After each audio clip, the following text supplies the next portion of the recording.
particularly good job prepping people for the what if scenario.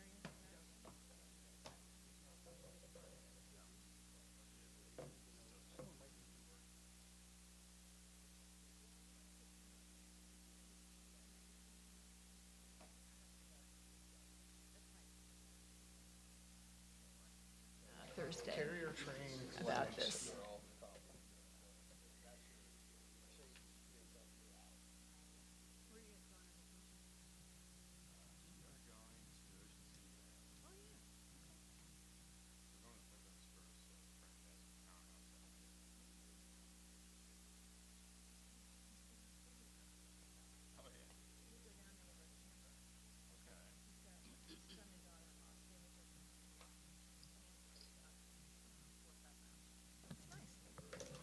It's one of those family campsites like Disney with campers. It's not backcountry. Not backcountry. Ready, council? Sir. Staff? See that? Okay. Well, I'll call to order this College Township Council regular meeting for Thursday, August 1st. Please join me in the Pledge of Allegiance. I pledge allegiance to the flag of the United States of America and to the republic for which it stands, one nation, under God, indivisible, with liberty and justice for all.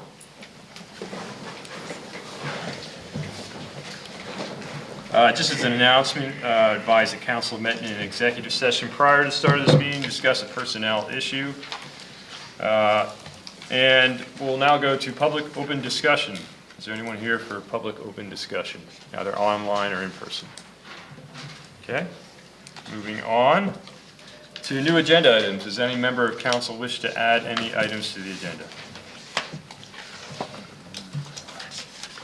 Okay.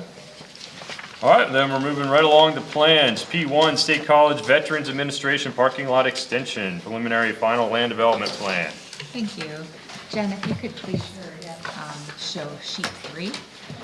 This is the State College Veterans Association Land Development Plan. The Planning Commission saw this at their meeting back on July 17th. The proposal is for 27 new parking spaces. Yes, thank you. Oh no, one before that, sorry. Yeah. Nope, go to sheet 1, 2, 3. Next one down. There you go. Okay, here's 1, 2, 3. Next one. One more? Okay. Yeah. Nope. Back. It's that second one. It just doesn't look the same being projected. I guess, yeah, it just. Yeah, go ahead back to that first one you had up. That'll do. Now one No. more. One more? One more. It's 7 on the bottom. There you go. There, that one. That's got the parking. Yeah, it's just hard to see on this Okay, one. yeah, it is a bit hard to see. So Colin Camp from Crossroads Group is here via Zoom. And if you have any specific questions, he should be able to answer them for you. But included with the plan are associated landscaping. They added some trees within the parking islands. They also included street trees, a buffer area, and site lighting upgrades, and of course the sidewalk that connects out front along Clyde the whole way to Struble. Planning Commission's comments were there was a note on the plan regarding retaining walls. There were no retaining walls proposed on the plan in its final stage, so that comment has been removed. The Planning Commission recommended approval at their 7/17 meeting. Comments that remain are very minimal at this time, and staff is recommending, as well as the Planning Commission, that this plan be approved tonight. As you can see on the screen, there are the 27 parking spaces. Some are parallel, and the stormwater basin is there as well, handling any of the runoff. Mm-hmm. There's also a crosswalk that connects the sidewalk area around the building across the street, so you can, across the driveway, so you can get out to the street and hook onto the sidewalk along Clyde Avenue. And as I said, Colin Camp is here online if you have any specific questions, but otherwise, that's just an overview of the plan. Okay. Susan, you want to start out? Comments or questions? I don't really have any comments or questions. I mean, they're technical, other than I had a hard time seeing on the overview from the aerial image of the VA clinic. So this is an extension of the pervious area? Yes. Yes, Okay. it is. And it goes back behind the clinic to expand the, or comes forward? It would go towards Struble Road. Okay, oh, okay, I see, Yes. okay. So out really in West. front of the Right, building. okay, When you're okay. pulling up. All right. Yeah. And so, yeah, no, that was just, I was having a hard time seeing where it was. And I guess the only other question I have, is that a sufficient increase in parking for the increase in volume in patients that they anticipate having? Will there be more need over the future? Maybe that's not a question for the developer, but. Okay. Yeah, we knew prior to this plan that they were having major issues with Yeah. parking out along the street, double parking within the parking lot. So this is a much needed improvement. That's it for me. Yeah, I just had a question. So is it the same lot or is it in a different lot?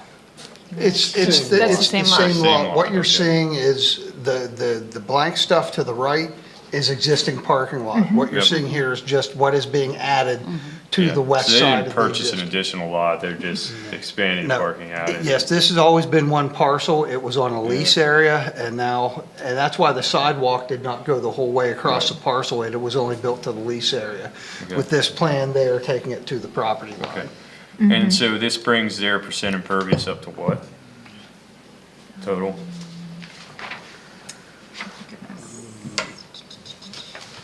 I don't remember offhand, I know it's less than allowable. Yes, What's allowable for Is this type of that property? 50? in the commercial. That's, They're proposing, the proposal includes approximately 13,000 square feet of an additional impervious. And I don't see the percentage here in my notes. Colin, do you recall what the impervious is going to be once this is added? I apologize, I have a hard time hearing. Yeah, the question is, what will the impervious be with this addition? 44%. The impervious area, Yeah, percent. percentage is 44%. Yeah, You said your allowable's 50? I believe so. 75. 75? yes. Okay. I just wanted to add that to clarify Yeah, good question. specificity. That's all I had. Eric? Yeah, I walk by there every day, almost every day. And, yeah, the lot's full, people are parked along the driveway coming in. It's, ironically, we did the VA a huge solid years ago when we changed the zoning ordinance. We changed the allowed uses to allow something like this in there. But this is, and of course, then we changed it back because the amount of traffic that comes into the industrial area, that this is not a good this is not well suited for that level of traffic coming in day and night, but it's already in there. So expanding the parking lot is appropriate. I'm a little confused too, because I didn't realize it was happening on the existing lot, which makes me scratch my head as to why we didn't require the sidewalk out to the border of the lot anyways the first time around. Just because he's leasing it doesn't mean anything to us. We could have still required the sidewalk out to the edge of the property line. So we actually did him two big favors back then, when you count that. Because that sidewalk should have been in there from the get-go. Because I remember us asking because it's the same landlord, asking for the sidewalk to be punched out all the way to Struble. We'll get there someday. But no, I don't have any other questions, other than the fact that it is absolutely needed, given the amount of vehicle traffic that's in there every day, so. That's all I got. Tracy? No. Further questions? I just wanted to clarify, like, the sidewalk only goes out to the current parcel edge, right? Not the whole way out to Struber? Okay, Yeah. Correct, yeah. that's what's proposed. Okay. Actually, it currently doesn't even go to No, it the doesn't. edge of Not the all the way, parcel. no, not by Clyde. Currently, No, it currently doesn't even go to the edge of the parcel. No, it just goes to the lease area. To the lease line, which means nothing to us. I see. mean, that's between the leasee and the leaser. In hindsight, that sidewalk should have been built to the edge of the parcel when we approved the original land development plan, so. Okay. All right, anybody else have anything from council? Staff, anything to add? No. Do you have a proposed motion, if anyone cares to do that? I'll make a motion to approve the State College VA preliminary final land development plan dated May 8th, 2024, and last revised July 2nd, 2024, subject to the following conditions. 1, within 90 days from the date of approval by council, all conditions must be satisfied, final signatures must be obtained, and the plan must be recorded with the Center County Recorder of Deeds Office. Failure to meet the 90-day recordation time requirement will render the plan null and void. 2, pay all outstanding review fees. 3, address to the satisfaction of the township engineer any outstanding plan review comments. 4, fully comply with College Township Code Section 180-12. 5, post surety is approved by the township engineer prior to recordation. 6, provide proof of National Pollutant Discharge Elimination System, NPDES approval. 7, record approved declaration of stormwater access and maintenance easement, DSAME. 8, all conditions must be accepted in writing within 7 days from the date of the conditional approval letter from the township engineer. Do we have a second? Second. Okay, we'll call a question. All those in favor, please say aye. Aye. And that's unanimous, none opposed. All right, motion carries. Thank you. Thank you. P2, Yeah. That's it. Just stay right there. Yeah. Record plan. Home 2 Suites Hotel at Shiloh Commercial Park preliminary final land development plan. Thank you. So this is the Home 2 Suites at Shiloh Commercial Park Land Development Plan, as noted. This is also related to the final subdivision plan that we've seen recently for the Shiloh Commercial Park. They're utilizing Lot 3 of the Shiloh Commercial Park, which is about 3.1 acres. They're proposing the 4-story hotel with associated landscaping, lighting, and sidewalks. There are currently 129 parking spots proposed, 127 are required. The Planning Commission had concerns originally of the ADA accessible parking areas. If you can see up on the plan, there are a few located right in front of the main entrance there. Thank you, Jen. And there are also additional ones located in the back corner. The Planning Commission felt that it was imperative to move those back spots a little bit closer to the front entrance for better accessibility to the elevators, to the front desk. So with talks recently with Mr. Toretti, they were able to change that on the proposed plan that they will be resubmitting as a result of the outstanding comments. Let's see. So the main access to the hotel will be from a shared access point, and the secondary access will be in the future once East Trout Road is completed within the subdivision plan. So those are really the bigger things I wanted to note. Mark Toretti is here if you have any specific questions. Okay, Eric, you want to lead us out? Yeah, I don't see the condition of moving the ADA parking spaces in the proposed motion. Am I misreading it now?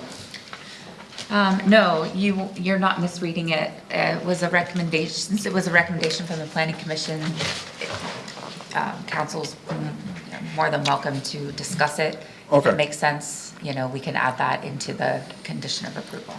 Well, was there any other, in other words, is that what it took, an agreement with Mark to move them? Is that what it took to get unanimous approval, unanimous consensus at the planning commission? Were there any other issues? I don't believe there are any other issues. That was the biggest, that was the biggest one, I would say, from Okay. PC that night.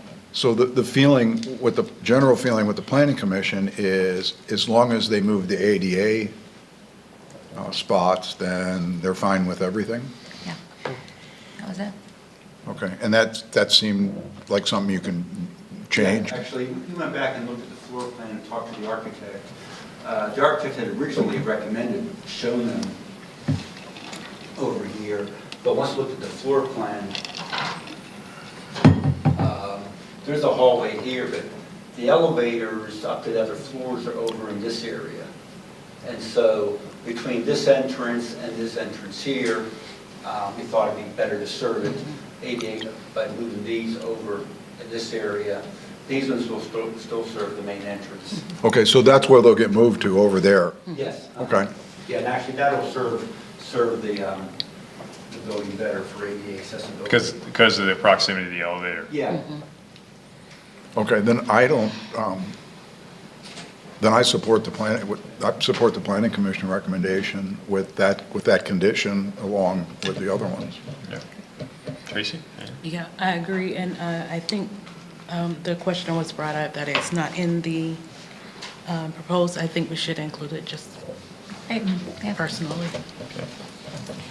Oh, you didn't have anything else, did you? No, but when we get to the motion and that condition, is that what the planning commission recommended, or they just wanted them moved from the back? They weren't specific? They just thought that look and see if we could better serve the building, ADA accessibility wise, on there. And these are put here, saying, yeah, we know we have a hallway in this area here. Right.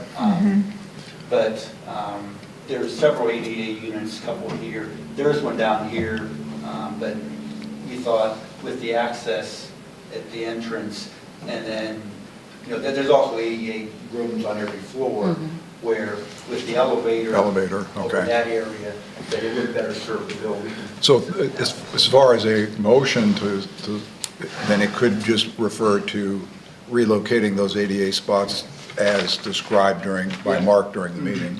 Okay. Yep. Okay. Susan? The only question I have goes back to the traffic on Shiloh Road, and this may not, again, it may not pertain to this particular plan, but we've talked a little bit in the past about a potential PennDOT study. We've talked about traffic lights. I mean, how much of an impact will this have on I that? can give you an update on Yeah. that also.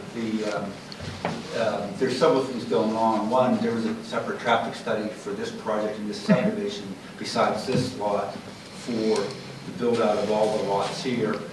And then there's also something kind of working with PennDOT and the township. There's a lot of other things up and coming here on Shiloh Road, and trying to look at that in one big picture rather than project by project. And so there's been discussions with PennDOT on doing that and working where also the shareholders involved can look at, kind of, rather than the first person in having to build a traffic signal and the other ones that get the free ride of do some equitable sharing of the cost for those developments. And so that's going on. There's an overall study for the rest of the development there. Initially, whenever I talked to the planning commission, talking to the traffic engineer, he thought that this hotel would trigger the traffic signal on Truck Road. I think he has responded back to PennDOT's comments and resubmitted his response to their study, and he found out that this would not trigger the traffic study for the hotel then. But we have to do widening, a decel lane and a center turn lane on Shiloh Road. But at the same time... But not the traffic, not the signal. Yeah, but at the same time, the signal's got to be designed knowing that it won't, ultimately with the rest of the subdivision here in the future, it will be required, but initially for the hotel it will not. But what they want to do is, we want the geometry of the road improvements to work with the traffic signal, because it will be coming for other lots on this project, so. There's an effort with Benner Township, with PennDOT, and College Township, we're all working together on the entire corridor and studying that area. So that's been underway for a few months. Yeah, I had a concern last time that 18 months was not enough time, Yeah. and that Mr. Maxwell would get stuck footing the bill in 18 months. But everyone seems confident that there'll be a resolution, plus the removal of the traffic signal removes his exposure, at least reduces his exposure, should that not come in 18 months. Yeah, that does. I think the note that was, I think, that you talked about on the subdivision plan, we added it to this plan also. So we're still feeling okay about 18 months? Yeah, Okay. Yeah, that note got carried over to this plan as well. Yeah, but that was what we discussed for the subdivision plan. Mr. Chair, can I ask another question? Can I ask another? I just had one question. Yeah, I just wanted to confirm, I had to zoom in, but this parcel is located behind the current Maxwell Trucking parcel, right? Like right behind that? Kind of catty corner, but it's not right against Shiloh Road. No, Yep. no, it's back away from Shallow Road, and it's also adjacent to the Claire property. Okay. Okay, yeah, I Teresa. had a question. Can we go back to the map, please? Where they are suggesting you take the parking spots from? Yeah. Is there a way you can leave those too? Because you're stating that there is going to be ADA rooms. So once they go and check in, they still have to move about. And what if they want to park closer to that? Is there a problem with having both in all three spots? We can look at that. We thought the majority, and the one that is over there is, like, it's, what the architect told me, that one was designed for someone who was vision impaired. It wasn't for, like, as far as that room that's over in this area of the hotel. So, we just wanted to, there was the hallway straight down here, entrance here, and then we just thought it'd be better just to get them, the majority of the ADA use is going to be over in this area. So we moved them all over, and what we do with the ADA spaces, they share a common access aisle. And the way it's set up now, if we leave one space there, we'll probably lose one parking space, because we usually have two ADA spaces sharing one access aisle. So leave one space. If we leave two spaces there, then when you have two spaces over on the other side, and I think that's where I'd rather have the majority of them over on the left side of the building, as far as closer to the elevator. Okay. But it's possible, though. It's possible, yeah. We'll lose one parking space. We're like one, right now we're two over the required spaces. But I could do that. I'd rather have one more extra parking space instead of losing one. But you mentioned the one ADA unit. Yeah, There's only one on that far side. Yes. And it was a, vision impaired one, yeah. okay. Yeah. So the vast majority of them will, or all but that one will still be on the other side? Yeah, there's some more in the middle, right in about this area of the building is where they're at. And then I think on every floor, that's where they're at. Just outside the elevators. Sorry? Just outside the elevators. Yeah. Okay. So that's why I wanted to get more than, because with four floors, you need more, I think. I'd rather have more by the elevators than have the one down there. Any other questions or comments? No. Staff, anything else? Mark, you want to stay up there and talk for? No, that's okay. All right. All right, so we have a recommended motion, but then we have that one addition for the ADA. Anybody care to make that motion? Sure. Mr. Chair, I recommend, I move to approve Home 2 Suites Hotel in Shiloh Commercial Park preliminary final land development plan dated June 17th, 2021. Is that correct date? And last revised July 28th, 2024, subject to the following conditions. Is that June date correct? 24. 24, probably. Yeah. Okay. Let me back up. Mr. Chair, I move to approve the Home 2 Suites Hotel at Shiloh Commercial Park preliminary final land development plan dated June 17th, 2024, and last revised July 8th, 2024, subject to the following, let's see, how many conditions? 13. One, within 90 days from the date of approval by council, all conditions must be satisfied, final signatures must be obtained, and the plan must be recorded with the Center County Recorder of Deeds office. Failure to meet the 90-day recordation time requirement will render the plan null and void. Number two, pay all outstanding review fees. Number three, address to the satisfaction of the township engineer any outstanding plan review comments. Number four, fully comply with the College Township Code Section 180-12. 5, post surety as approved by the township engineer prior to recording. 6, provide proof of National Pollutant Discharge Elimination Systems, or NPDES, approval.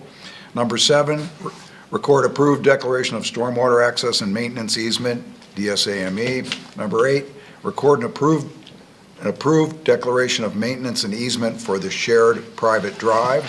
Number 9, provide the township with an original fully executed Shiloh Commercial Park preliminary subdivision plan prior to recording. 10, record Shiloh Commercial Park Phase 1 final subdivision plan prior to recording. Number 11, provide proof of PennDOT highway occupancy permit prior to occupancy. Number 12, all conditions must, let's make number 12 that the current, Relocating ADA spot to the west side of the building? that. Okay, great. And number 13, all conditions must be accepted in writing within 7 days from the date of the conditional approval letter from the township engineer. Do you have a second? Second? All those in favor, please say aye. Aye. Are there any opposed? None opposed. Motion carries. Thank you. Thank you. All right, so we're on to presentation of Mount Nittany Manor preliminary subdivision sketch plan. Yes, so as you recall, there was a presentation of the sketch plan back in June, I believe. Michael Pratt made a presentation. Council had a few comments, and as a result of those comments, they have revised some things on the plan and are here to discuss those with you again tonight. The Planning Commission will see the sketch plan at their meeting on August 6th. This is just a brief update on progress towards design development.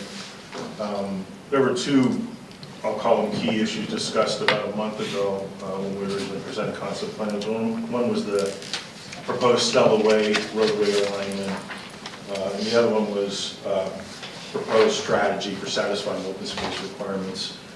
And let's talk about Stella Way first. That's the north-south street that connects lower Matilda Avenue with upper J Lane.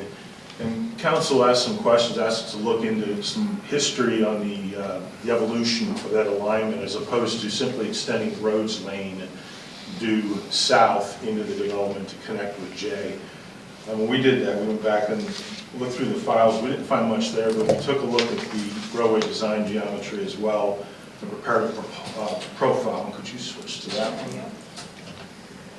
And so that is a profile as if we were to extend roads into the development up to J. And what that shows is a couple possibilities with those lines, and we'll be submitting this profile along with the plans with the formal submission for everybody to review and your staff to review.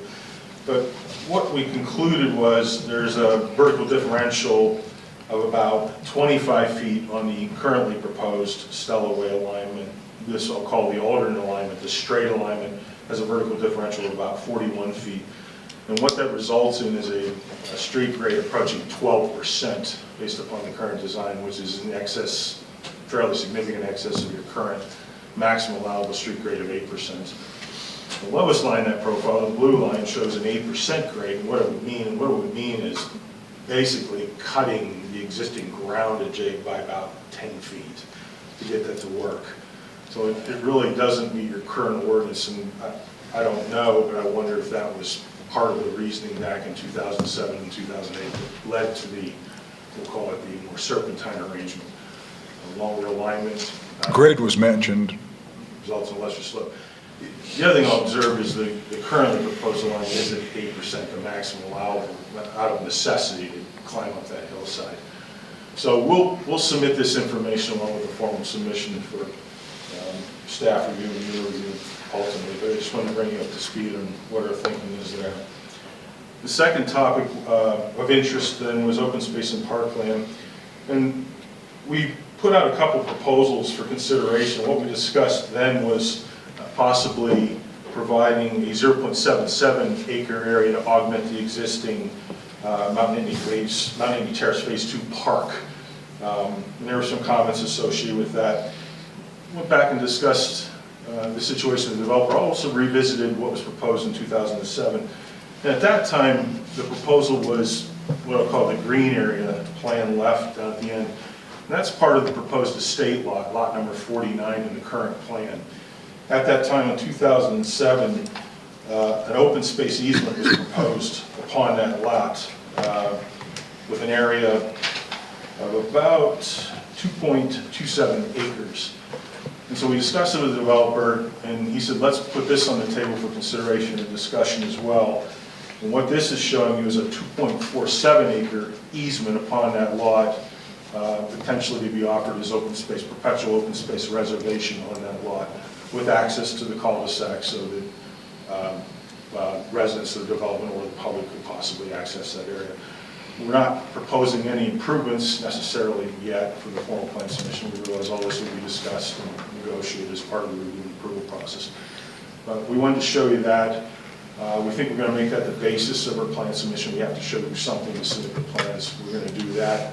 We're just here tonight to say everything, obviously, is on the table for further discussion going forward. I just wanted to bring you up to speed. I'll give the same presentation to the Planning Commission next week, and we'll be submitting the plans thereafter. All right, thanks. Staff, anything to add? No, just that the Planning Commission has not seen this and they will see it next Tuesday. All right. Yeah, so just keep that in mind, Council. The Planning Commission has not seen it, but if you have any questions or comments, Tracy? No, I haven't. Okay. Susan? I mean, I think Eric had more of the comments, so I'm interested to hear what he has to ask or say. Yeah, I'll let Eric go. Or I can go first, doesn't matter. Well, that will get me out of the way. So the grade, if I understood, we had a lot of discussion about the Stella issue with the first, because staff, Kent in particular, was very much in favor of exploring extending roads. And the issue appeared at that time to be grade. The challenge appeared to be grade. Do I understand then 41%, what did you say? So the difference is about 16% or something between Stella and, or Stella shown, and if you were to extend roads? 4% differential. You're allowed 8% maximum in Okay. College Township. Stella, as proposed at 8, I'll call it the Aldrin alignment, would be 12. Okay, so right now Stella would be, as shown here, would be 12. Now, Stella shown here would be 8%, your maximum allowable.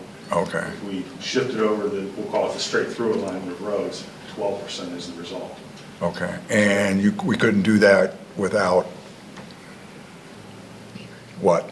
A requested waiver from the subdivision and land development Okay. ordinance. And we would likely have a hard time justifying that, or just trying to understand as we move forward, what, if any, options there are. Right. I think our engineering staff would have to definitely take a look at it and analyze, talk with Michael and. I mean, it would definitely be steeper than what we would prefer. Okay. So we don't have really a precedent for doing that anywhere else. There's not really, since there's an option, you can't really make a hardship case because there is another option that meets the. It would be tough to justify that. Okay, I mean, I'm just walking through this, the exercise, because that's what you do with a sketch plan.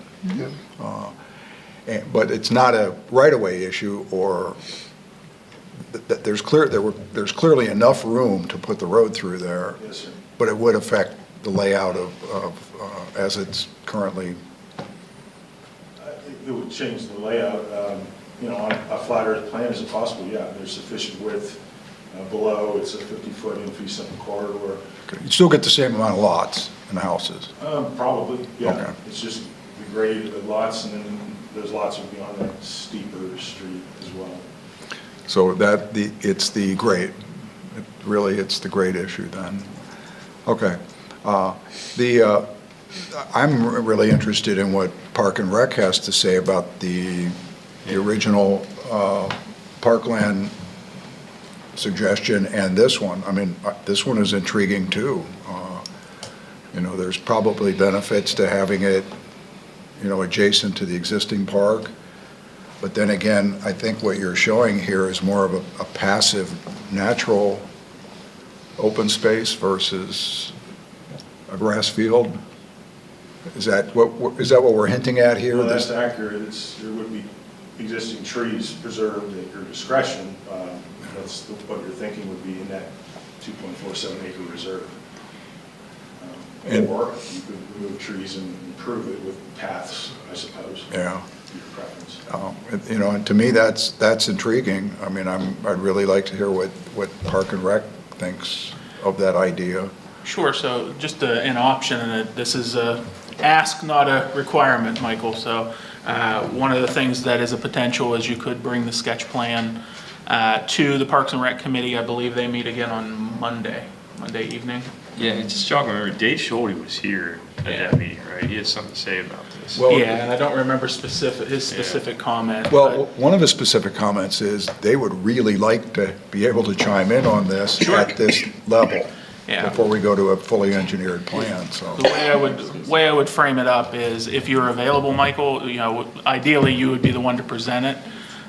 If not, staff could bring it to Parks and Rec and gather comments and share those with you. So, and I may have the date wrong. It's the 12th. I apologize. So you'd have planning commission would have their shot at it, and then Parks and Rec could also then take a look at it.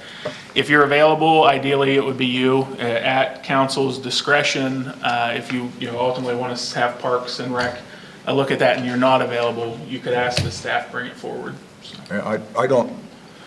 I'm fine with staff bringing it forward. I just want them. Yeah. I mean, I support it. Yeah, it's probably best to hear it directly from you. But that said, that just wanted to float that so council was aware of a couple options there. Susan. And then two more quick. Regardless of where it is, would these be not a land dedication, but instead just open space that's maintained by the HOA? It would be an easement upon a residential lot, which you could assign restrictions to that easement. It could be a land dedication. The issue is your required frontage at the street line to create a lot to dedicate it. Mm-hmm. So if there could be consideration of a waiver there, whereby both the residential lot and the open space lot could share the same 50-foot corridor to the cul-de-sac. And that was more a rhetorical comment, because to me, this leads to the idea of getting Park and Rec to chime in on that. It's Right. more a philosophical issue. They need to talk about the designation of it, Yeah. right, as well, right? How the identifying characteristic, And then the last question I had, the narrative mentioned the two lots. I think they would be on the far, east side. They're the last lots on, the last lot on Matilda and the last lot on J. Are those the lots you're referring to that are consolidated into this plan? The narrative refers to two lots. Those two, okay. Then the the little squares around the end of J and Matilda, what do they represent anything on the plan? Well, what we show in this plan is as if they were lotted as private residential lots. What we showed you last month was a green rectangle in that area that could be taken from the lots and granted as an adjunct or an addition to the park lane is one possibility. That was about 0.77 acres. Okay, but under this, nothing changes there? Those little bulbs stay at the end of the lot? That's not part of this plan? All to be discussed. We haven't had any complete discussions yet, but that would be our vision. The bulbs would stay as parking areas for the park. Yeah. Under discretion. Now, the lower one is on a private lot. It would be removed. The upper one on J would stay speculatively as a parking. Yeah, and that was my thought, was if it stays, it becomes kind of ad hoc parking. It already is kind of ad hoc parking access for those lots. Okay. That's all I had. Yeah, I just had a few questions around the park land or the open space, and I'm just trying to jog my memory. So when you first came with the sketch plan, all that you were showing as far as parkland was that middle part, right? Yes. Yeah, okay. All right. Yeah, at that time, we were thinking the lower lot would be a very large estate lot. All right. And upon reflection and review of what occurred in 07, that seemed like a better idea to the developer. And it's almost all wooded right now. Yeah. Yeah, The largely. best I can tell, just looking at the Google Earth. Yeah. Yeah, I mean, I support sharing that with Parks and Rec. I mean, I support, getting into the routine of doing that a little bit more often. And I would support, if you weren't available to, have staff take it as well. I'm very intrigued with that being a reservation or like a, just kind of like a preserve area where we don't mow the trees down. Anybody else? And I did want to thank you for going through this twice with us. Well, this is valuable to us, believe me. We'd rather do this than. But I know it's your time, and things have changed in 15 years, so. Okay, well, thank you. Thanks very much. Thank you. Okay, now we're moving on to the manager's update. Sure. A handful of updates here to share with you tonight. Just kind of walking down through the list in terms of where we're at with form-based code. Staff continues to work with our consultant DTZ Code Design. Based on some comments received from Planning Commission, they have received back a updated draft of a code, so they continue to work and refine that. And at some point here, I'm sure we'll be having some discussions at this body as we kind of walk through the overall process. Solar power purchasing agreement, same as last report. We continue to wait as it goes through the fine tuning and legal review. Path to campus, Michael just walked out of the room, but his team will be the lead on our design for the project. And I did want to note that we have set a meeting to work through the scope of work with them. That's next Tuesday. Dawn and I are going to have a meeting with Keller, and that'll soon be followed by the engineering and environment scoping field view with PennDOT. As reported at the last meeting, the casino update was the PA Supreme Court ruled in favor of the Gaming Control Board to award the Category 4 license to SC Gaming. And attainable housing, as we talked at the last meeting, there has been a memo crafted, was distributed for your comments, and that'll be shared with Planning Commission as part of their agenda on Tuesday as well. One last thing that's not on this list, but is late breaking news that I already shared with you by email, but I'll share again for public. College Township did receive a $463,000 and change Greenlight Go grant for signal work on 6 signals on Park Avenue and 1 on University Drive. Just wanted to again tip our cap to our in-house signal guru, Frank Scott, for his continued good work in writing grants to add money. As we've talked at our CIP workshops, that continues to be an outsized portion of work that's growing here in the township. So every dollar we can leverage is important. Okay. Council, any questions or comments to the manager's report? I have- You too? Yeah, thanks, Mike. Yeah.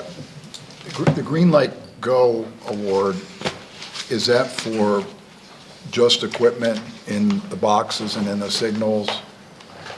I know we did some work out here, I thought with Green Light Go money, that improved the pedestrian crossing. Right, yeah, You I got believe it is the boxes and controllers, but don't hold me to that, I can't remember all the specifics Okay. on that. And I know Frank continues to pursue another Arlie grant as well for additional signal work, so they're kind of blurring in my mind as to what the scopes are.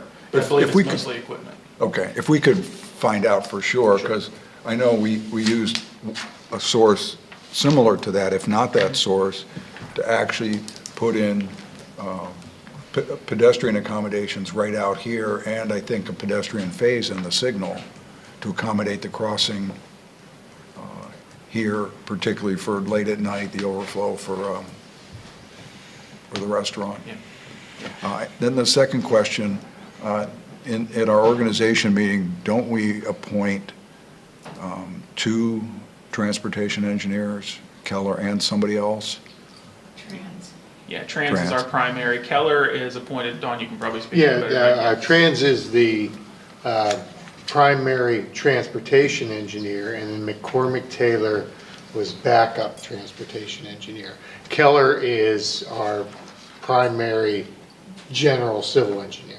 Okay, all right. So this is, we would only have one choice then when it came to Keller on this. In terms of who we appointed through this body, we could have gone through an intensive selection process. Oh, no. I have nothing against Keller. I just wanted to get clarification, Yeah. because we do that so quickly in Yeah, no, January. we didn't have two options in terms of general. Right. Yeah.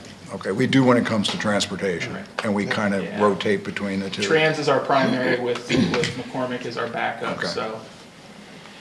That's all I had. Okay. Anyone else? All right, so moving on to COG Regional County Liaison Reports. So I don't believe we had any COG committee meetings. Anybody have anybody have anything? No. Okay, and, but we did have something that a few of us attended last evening, right? I don't know if anybody wanted to update on that. So who did? Susan, did you State want? College Connector Yeah. project, yeah, PennDOT did a public, well,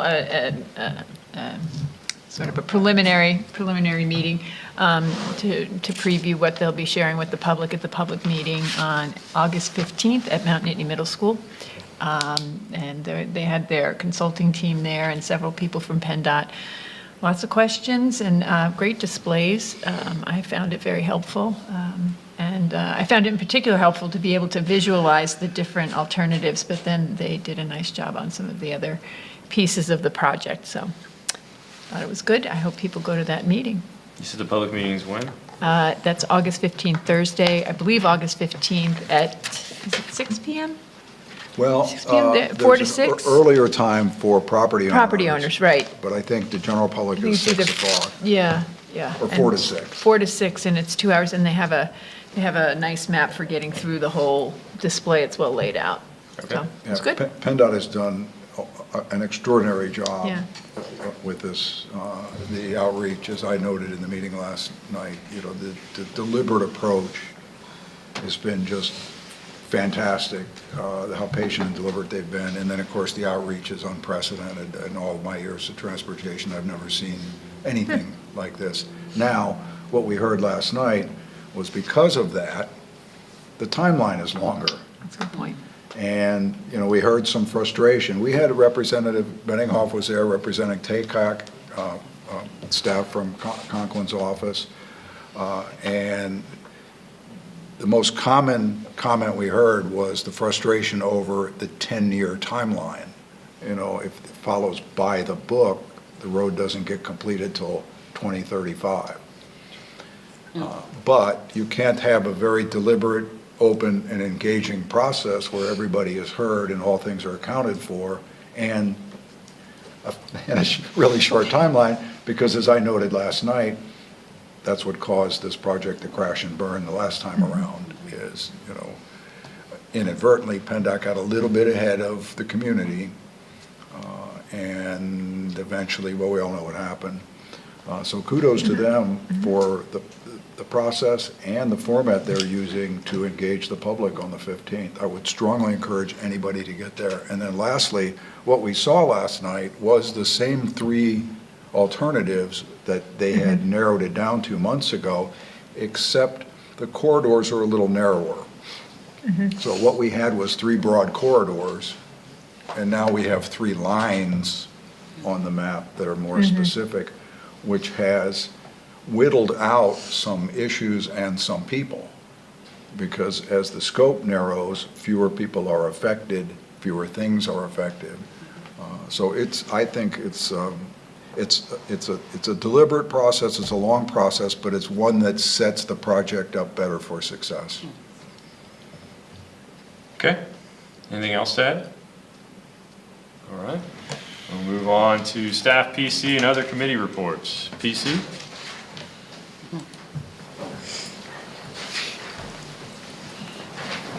Yeah, we didn't meet since the last meeting, but by popular demand, I do have to do that. 5 grade counselors of College Township embarked on a fact-finding trip near and far near the road, searching for that elusive form-based code.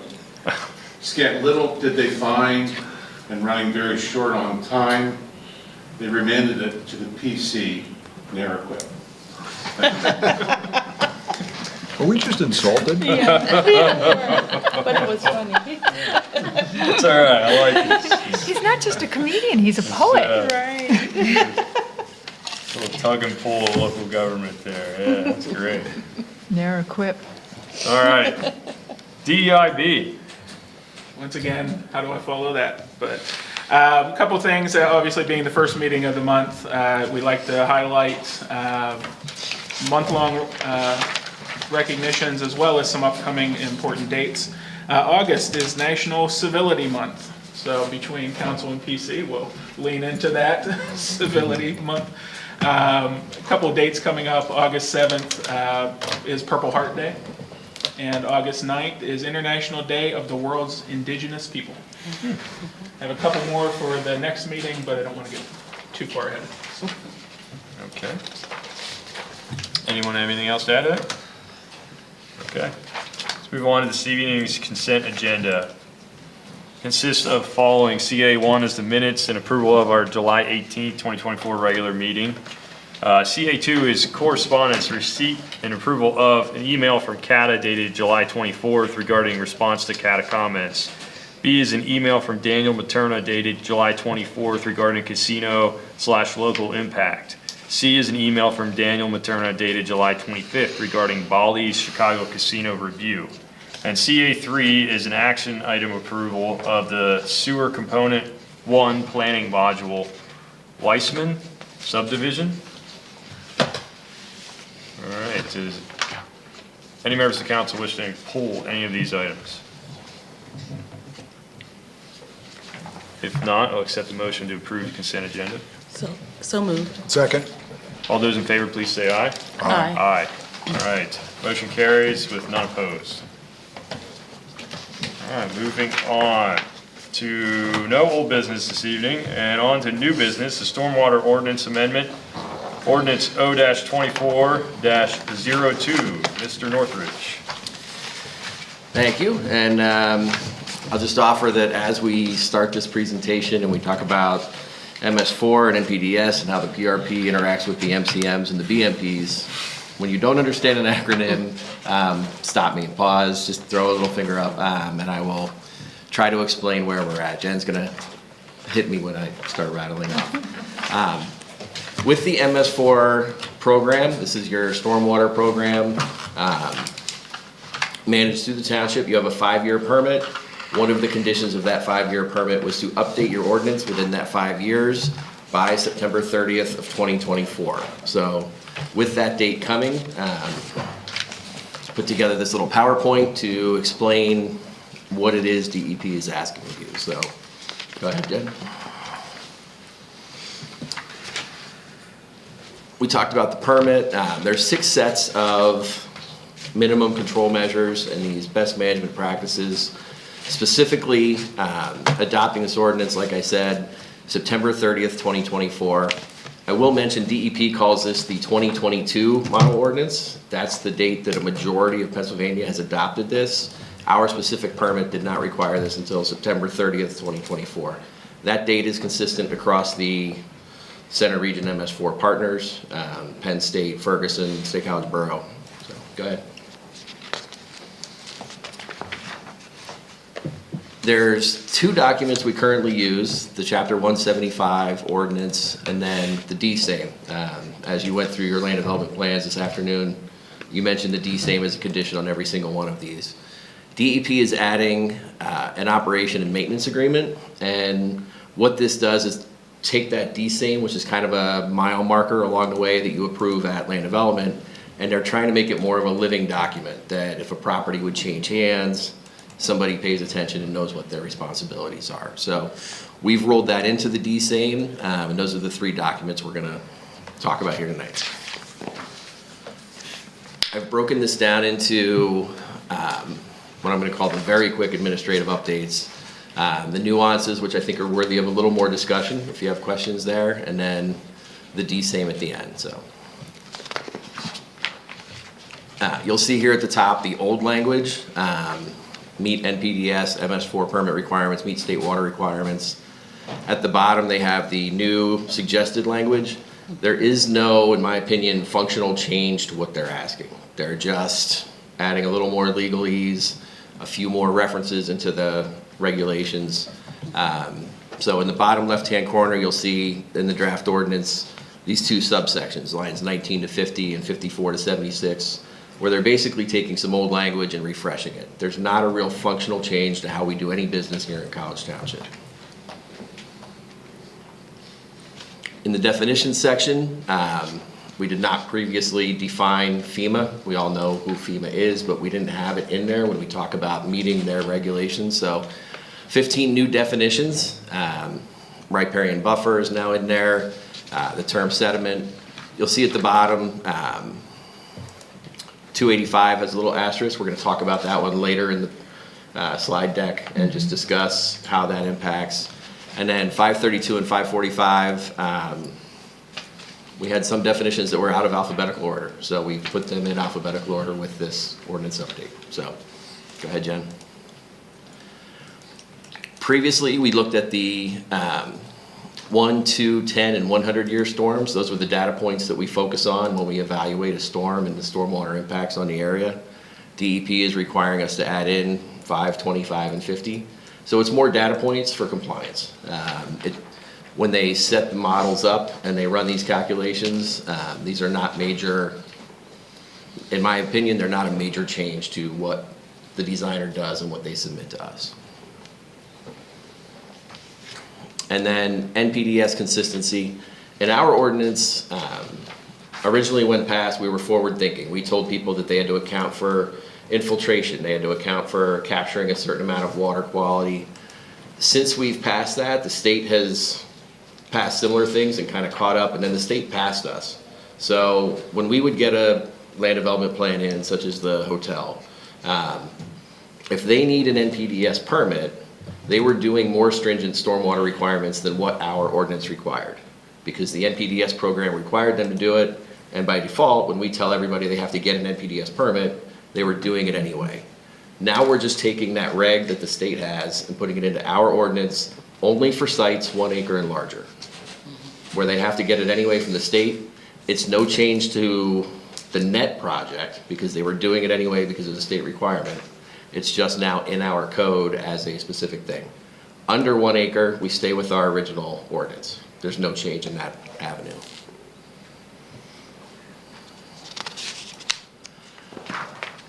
When the model 2022 ordinance first came out, probably the hot button topic of it was that residents were not to wash their vehicles in their driveways.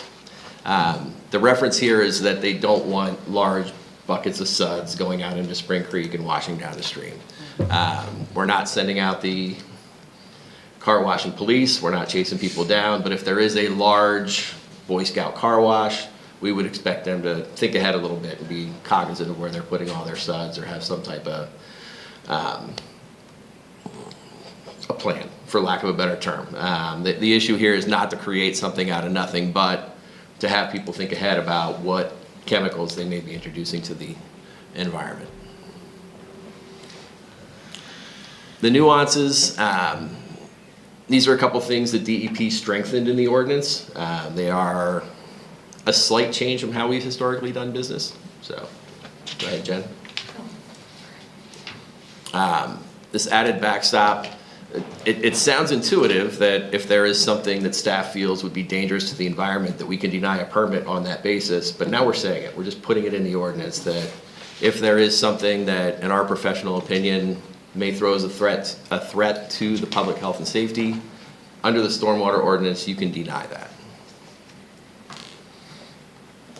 Term limits, not so much in College Township, but in other townships, I've seen older plans and older approvals get pulled out, and, you know, somebody told me in 19 whatever that I could do this, and here we are in 2024, does that still stand? Here we're just saying it's 5 years, and there's nothing that says at 5 years, council couldn't extend it in writing, or if it's a phased land development, that land development process would trump this and overrule it. It's just saying that if we approve something for a residence in a neighborhood, it never gets built, 5 years, and then come back and ask again.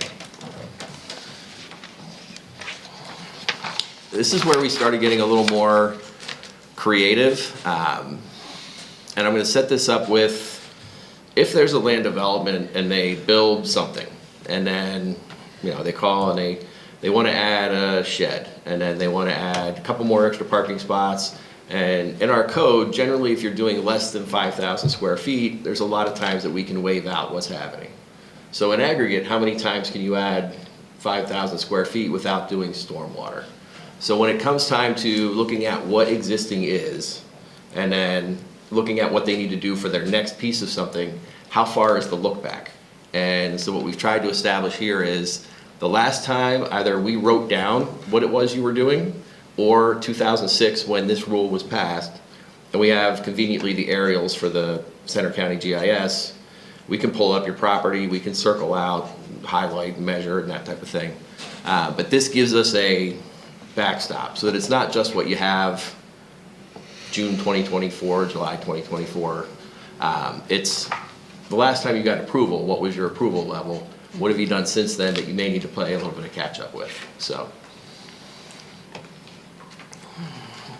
It's here because it's in the ordinance twice. It's in the definitions section, and then it's in the actual calculation section when it comes to how to actually calculate where to start, so we can say how much you've added and how much to account for.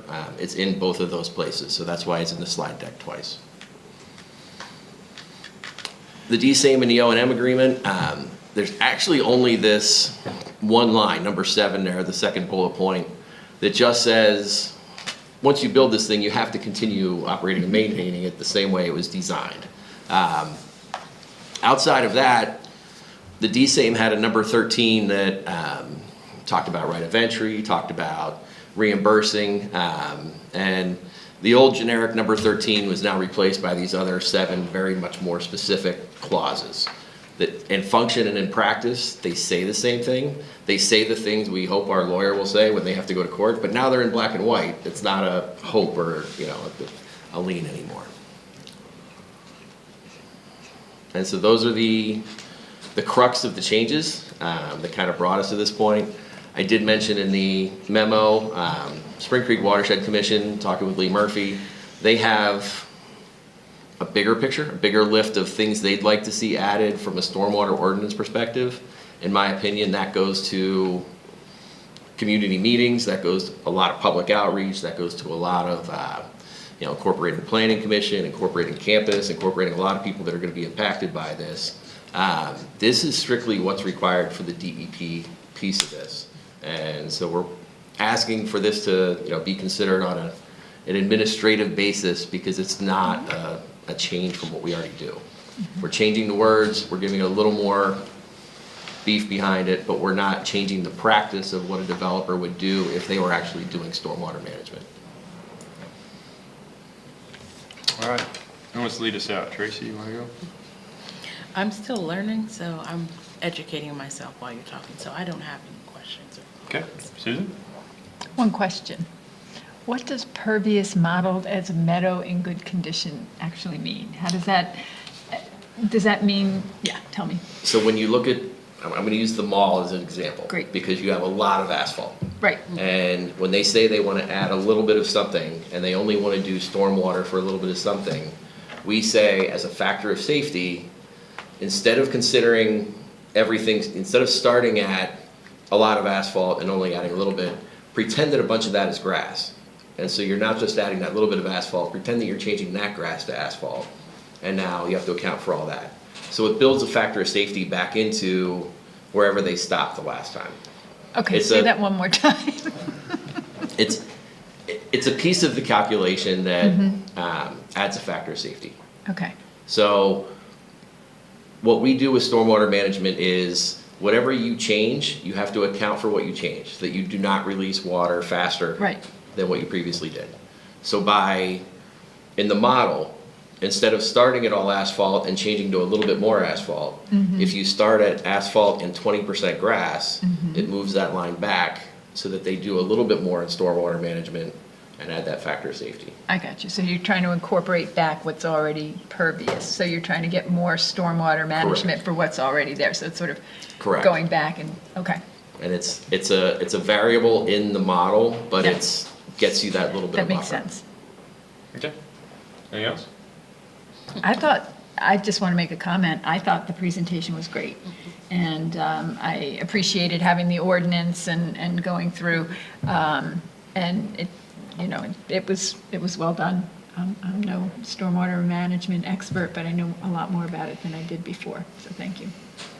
Yeah, I just have a couple comments. I would, resound what Susan said there. That's beautiful just to be able to reference back down into exactly where that change is happening. I just had a comment on just support, understanding, right? And the narrative was very explanatory, understanding that we want to get somewhere better as a region. I know we're exploring that, stormwater management, understanding that this is, and supporting that this is where we have to be right now as an administrative change and to meet our requirements. So I support that. Eric? Yeah, I think Jerry needs to come to more meetings because I can't remember the last time we got to new business, last item on the agenda before 8 o'clock. Seriously. Well, you're in luck because I'm lined up for the next few. Nice. I like that. Yeah, and exactly what Susan and Dustin said. What a great, concise presentation of a complicated subject. Only 2 comments, questions. First of all, I like the 5-year term limit. If that's what you're asking, is that one of the things that you're saying is a variable in there that up to the township? I'm just calling it out as something that's slightly different from how we've always done business. We're giving ourselves one more tool in the tool belt. But it's well within, it's one of those variables that we control. Correct. Much of this is required and we can't stray too far from it, but that's one of the things we can, and I like it just because, I don't know, we have, that's the municipal planning code for land development plans, if nothing else, so there's that logic. And as far as those variables go, are we straying far away from any of the other Center Region municipalities with what we're doing here? No, and we've all been in constant conversation with this process. Okay. So as we make these adjustments, as we bounce these things back and forth, everybody's going to be a little bit different, but everybody at this point has almost the same ordinance to start from. Everybody has the same model ordinance that they have to be generally consistent with. So, the language about including the aerial as a backstop as where you were, that's something that I've created. I've shared that with everybody, but that's something that, is kind of college and ultimately Harris specific. So. Okay, so what they end up advertising is going to look very much like ours? Yes, I believe so. Okay, well, thanks for the work you've done on it, and apparently have shared and is being used by other municipalities, which has been fairly common lately, so we appreciate that. Yep. I don't have any other comments other than I support moving it forward as drafted, Yep. Yeah. proposed. Yeah, if no one has any comments, per the language of the ordinance, we do have a request then for a motion to send it to public hearing for September 5th. Does anyone wish to make a motion? Yeah. Let's see. I move that staff advertise the proposed ordinance revisions as presented at this evening's meeting for a public hearing on, are we still good with September 5th? Yeah, we're in a good place for that. In consideration of adopting ordinance 0-24-02, amendments to the Chapter 175 Stormwater Management. Okay, do we have a second? Second? All those in favor, please say aye. Aye. All right, the motion carries with none opposed. Did you vote? I didn't hear. I said aye. Okay, sorry. Just wanted to make sure. I'm tired tonight. All right, so staff performance, I didn't see anything in the packet, but do you guys have anything? Nothing, Chair. All right, council staff and other matters, well, there is one announcement. On Saturday, we have College Township Knighted Spikes, so everybody come out to that, please. There may be a few council members making fools of themselves or attempting to not make fools of themselves. My son is in charge of the picking who does the foolish stuff. Okay. So he's excited to That's right. take his pick. That's great. Okay, well, I think that's it for this evening, unless council has anything else? I don't. Anyone wish to make a final motion? Motion that we adjourn. Okay, we're adjourned. Nice. Thanks, everybody.